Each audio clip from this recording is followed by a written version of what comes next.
Today I want to comment on the first reading. And I think it's worth looking at the first reading calmly to really believe that's Peter the one who's speaking. So what's the context? Peter was imprisoned because they were preaching, because they cured the crippled man. They bring him out of prison, and then he starts preaching to the authorities of the Israelites. And he preaches with a boldness and courage, and he says, "You crucified Jesus Christ the Nazarene. In his name this man stands before you healed." Do we understand that this is the same Peter that 50 days ago was denying Jesus? What happened with Peter? Why was he first so frightened that he would deny the Lord 3 times? And less than 2 months after, he's suddenly preaching, willing to die. Why was there such a profound transformation in Peter? First, he was a scaredy cat, and then he was the bravest man ever. What happened? Well, what happened was the resurrection and Pentecost.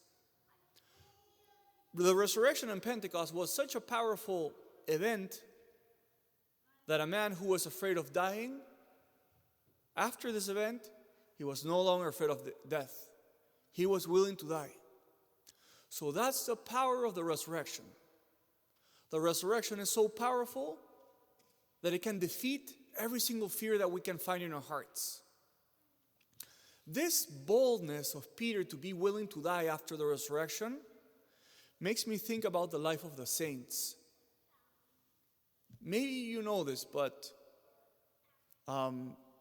many Jesuit missionaries who were in France were sent to Canada to preach in Canada to the native Canadians, right, to the Indian tribes.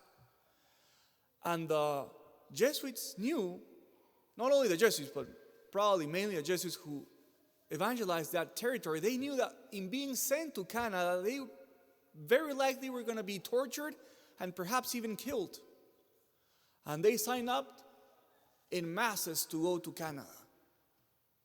Where does this courage come from? To be able to die for the gospel, that courage comes from the experience of the resurrection and Pentecost. So, now I have this question for you.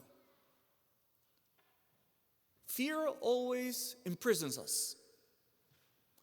So what is the fear that you're meant to be freed from in this Easter?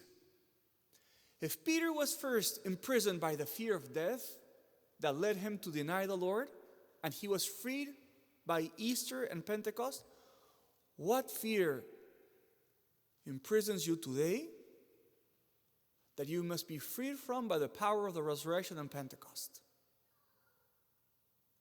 What fear must be overcome in your life by the power of the resurrection? So let us turn to St. Peter's intercession and ask that we too could experience a transformation and a liberation as amazing as the one that he had, that made him change from a frightened man, afraid from death, denying the Lord, to a bold and courageous preacher willing to die for him.